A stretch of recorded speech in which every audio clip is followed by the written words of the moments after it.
आप सभी को मेरा नमस्कार। मेरा नाम है तेजपाल और आप देख रहे हैं मेरी लाइफ आफ्टर रिटायरमेंट। आज मैं आया हूँ भवाली से 6 किलोमीटर दूर एक गांव जिसका नाम है तिरछा खेत। इस गांव का नाम तिरछा खेत इसलिए है कि यहाँ पे जो ज़्यादातर खेत हैं वो तिरछे हैं, इसलिए इसे तिरछा खेत कहा जाता है। आइए आपको मिलाता हूँ अपने एक बहुत ही अजीज साथी थे जिसका नाम है वीरेंद्र। ये क्योंकि इसी गाँव में रहते हैं, यही मुझे इस गाँव को आज घुमाएंगे। आइए आपको मिलवाता हूँ। नमस्कार अंकल, मेरा नाम है वीरेंद्र। हम यहाँ तिरछा खेत के निवासी हैं। तो अंकल ने कहा कि थोड़ा आइडिया दीजिए यहाँ के बारे में, जानकारी, वही हम इनको बता रहे हैं।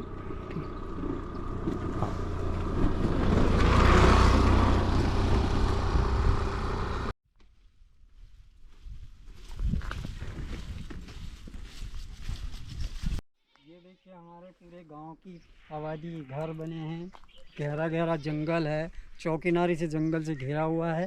बीच में हमारा गांव बसा हुआ है, हर तरफ से हरियाली है। और खेती बाड़ी इसमें जो है कि इस समय तो कोई खेती बाड़ी नहीं हो पाती। बरसात में हमारे वहाँ पर अच्छी खासी साग सब्जी का उत्पादन हो जाता है। इस टाइम काश्तकारी लोग सारे खेत, कोई गाय बछिया से दूध बेचता है, कोई बकरियों का पालन करता है, कोई गाय भैंस का पालन करता है। इस हिसाब से अपनी व्यवसाय चलाते हैं हम लोग यहाँ पे। ठीक, बाकी थोड़ा बहुत जो है इधर उधर छोटा मोटा कार्य मिल जाता है, जॉब मिल जाता है, उस पर वो कर लेते हैं। बाकी अपना खेती बाड़ी से ही गुजारा करते हैं हम अपने गांव घर पे। ये गांव तिरछा खेत गांव चारों तरफ घनी पहाड़ियों से घिरा हुआ है।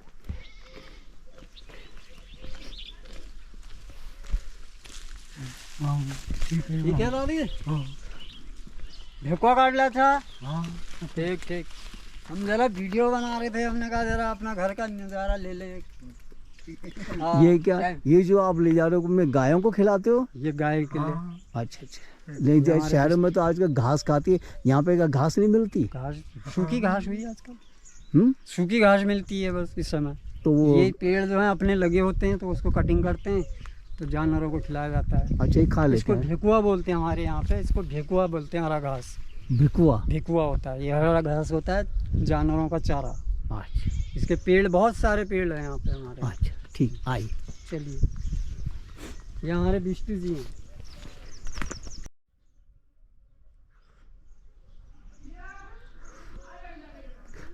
ये जो सामने आप देख रहे हैं ये है भिकुआ के पेड़।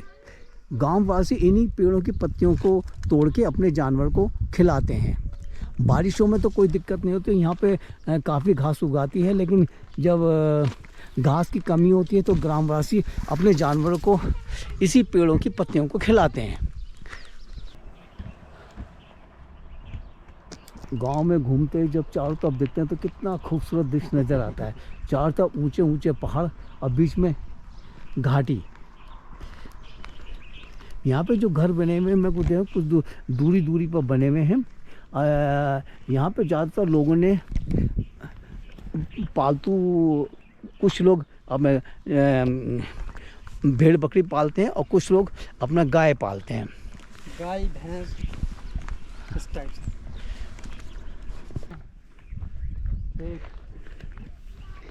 घाटी में बने हुए घर कितने ऊंचाई से देखने पर कितने खूबसूरत नज़र आ रहे हैं।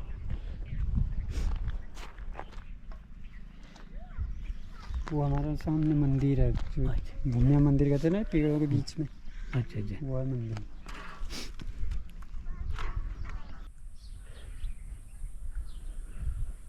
गांव में घूमते हुए मैंने एक बात महसूस की, यहाँ पे कुछ एक जैसे कि नालीदार खेत बने हुए हैं, लेकिन फिलहाल इस पर कोई किसी प्रकार की कोई खेती नहीं हो रही, ना इस पर कुछ उगाया जा रहा है। जैसा कि वीरेंद्र जी ने मुझे बताया कि यहाँ पे जो लोग गाँव वासी हैं जब बारिश के टाइम पे ही यहाँ पे कुछ अपना खेतों में उगाते हैं। आइए इनसे पूछते हैं इसमें खेतों उस टाइम बारिशों में क्या क्या उगाते हैं। बारिशों टाइम में क्या क्या उगाते हैं यहाँ पे? इस टाइम हमारा यह है कि हरी सब्जी हो गई, लाई हो गई, पालक हो गई। और इस टाइम जो कहीं मटर बीन वगैरह होता है। हाँ जी। और ये जैसे ककड़ी हो, खीरा हो गया, देसी कद्दू हो गए, ये सब्जियां, मूली हो गई। ये आपका कहने वाला है कि बारिशों के टाइम ही लोग इसको उगाते हैं? जून जुलाई के बाद सब्जियां का पालन हो जाए, सब्जी उगान हो जाएगा शुरू। अच्छा अच्छा। जून से लेके आपका जून जुलाई अगस्त तक हरी सब्जियों का कारोबार चलेगा। अच्छा, ये जो आप सामने पौधा देख रहे हैं इसे कहते हैं रमबास का पौधा।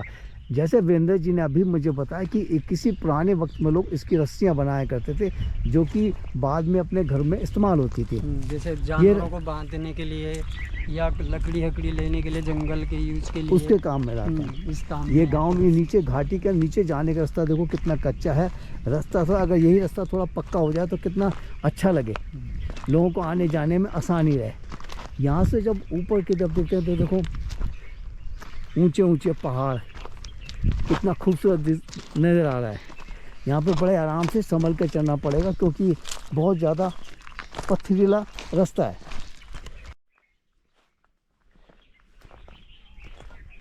घाटी में बने हुए कुछ एक घर जो भी चारों तरफ घने पेड़ों से घिरे हुए हैं तो कितने सुंदर नज़र आ रहे हैं।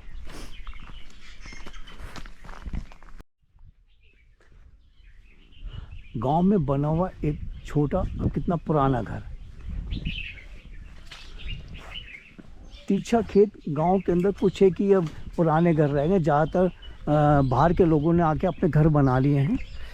ये आप देख रहे हैं घास का ढेर, ये पहले जिसको सुखाने से ये जब पहले गीली होती है उसके बाद दूसरे धूप में सुखाया जाता है, बाद में इसको अपने पालतू जानवरों को खिलाया जाता है।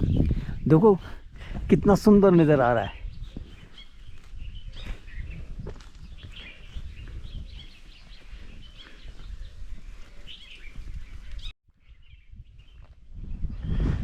ये है वो कहते हैं सीढ़ी द्वार खेत, लेकिन फ़िलहाल इसमें कुछ भी उगाया नहीं जा रहा क्योंकि पानी की कमी है।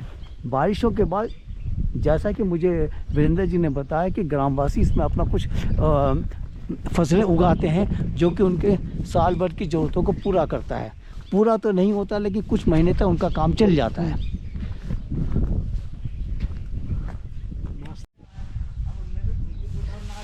ये है तिरछा खेत नगौरी गांव के बाहर स्थित भूमिया बाबा का मंदिर।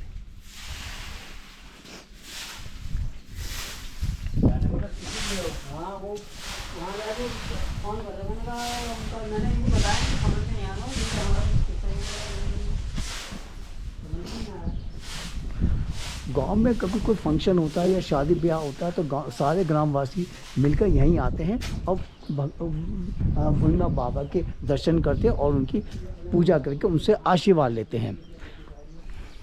जब आप मंदिर के मैं बाहर खड़ा होकर देखता हूँ, चारों तरफ देखता हूँ तो कितना सुंदर दृश्य नज़र आ रहा है। चारों तरफ ऊंचे ऊंचे पहाड़, दूर दूर तक, कितनी दूर दूर तक घर बने हुए हैं। एक तरह से गहरी घाटी है। इस गांव का क्षेत्रफल कई मील दायरे में फैला हुआ है।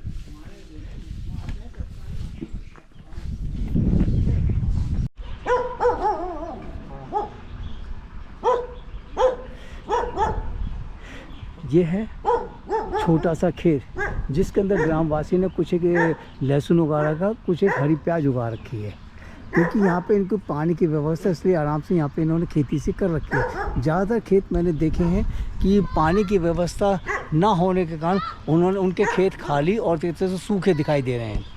यहाँ पे घूमने आने का सही वक्त है वो बारिशों के बाद है क्योंकि जब यहाँ पे चारों तरफ पानी की अच्छी व्यवस्था हो जाती है, पहाड़ हरे भरे दिखाई देते हैं।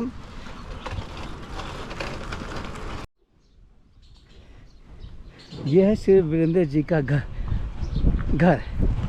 आइए अंदर चलते हैं, थोड़ा बैठते हैं, उसके बाद आगे बढ़ते हैं। यहाँ से आप जब पहाड़ देखते हैं कितना ऊंचा पहाड़ है।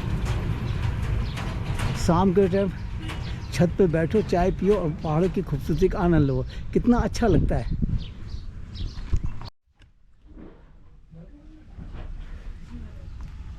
वीरेंद्र जी का छोटा लेकिन खूबसूरत घर। इन्होंने घर के प्रांगण में देखो कितने तरह के एक छोटा सा बाग लगा रखा है और इसमें विभिन्न प्रकार के फूल उन्होंने उगा रखे हैं। ये देखो कितना सुंदर फूल है।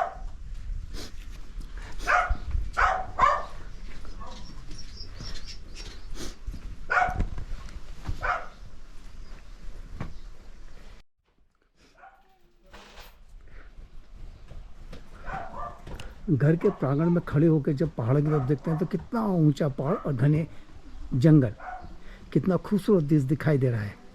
इन घने जंगलों में जंगली जानवर ज़्यादा कदा आते भी रहते हैं, जिसकी वजह से कभी कभी यहाँ पे डर का माहौल बन जाता है। बहुत ही अच्छा लगा यहाँ पे आना।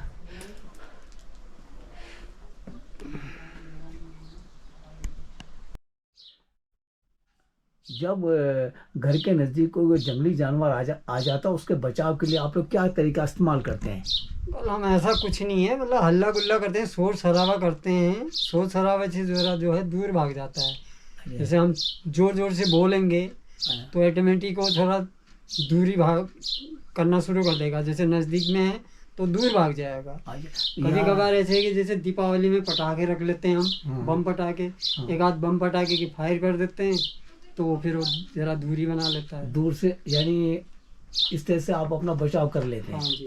वैसे कभी कभार आता है, नुकसान कुछ नहीं करता, मतलब आता है नज़दीक, जानवर ही हुआ, जंगल का एरिया है, आ जाता है आबादी में कभी कभी, ऐसा कुछ नहीं है। अच्छा, उसके नीचे आने की वजह क्या है? वजह ये है कि क्या है, धीरे धीरे ऐसा है कि जंगलों में उसके लिए कुछ शिकार कुछ है ही नहीं, तो आबादी में इसलिए आता है कि यहाँ कुत्ते पाले रहते हैं लोग, कुत्तों पे, जानवरों में, गाय बकरियाँ का कभी कभी उसमें अटैक करने की वजह से वो उनकी वजह से आ जाता है। यानी जब उसे भूखा होता तभी हाँ, वो नीचे भूखा आता होता है तभी आता है आबादी वाले एरिया में। धन्यवाद। उसका पेट भरा होता है तो वो जंगल में मस्त रहता है।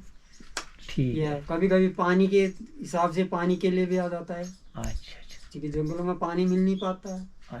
ठीक जी, धन्यवाद आपका। तिरछा खेत नगारी गांव की खूबसूरती का आनंद लेना है तो आपको यहाँ पे अगस्त, सितंबर या अक्टूबर के महीने में आना चाहिए, क्योंकि इन दिनों बारिश का सीज़न तकरीबन चल रहा होता है या ख़त्म होने वाला होता है, जिसकी वजह से यहाँ पे इसकी पहाड़ों की खूबसूरती बहुत बढ़ जाती है। खेतों के अंदर कुछ एक तरह की फसलें लहलहाने लगती हैं इस टाइम, क्योंकि मार्च का महीना चल, इसलिए यहाँ पे बहुत गर्मी है। पानी की कमी की वजह से लोग अपने खेतों में कुछ नहीं बो पा रहे, तो एक तरह से सूखे खेत हैं। कभी मौका मिला तो मैं बारिशों के बाद यहीं ज़रूर आऊँगा और पहाड़ों की खूबसूरती का आनंद लूँगा। आज का खूबसूरत वीडियो मैं अपना यहीं समाप्त करता हूँ। मिलते हैं अगली खूबसूरत वीडियो में, तब तक के लिए जय गुरुदेव।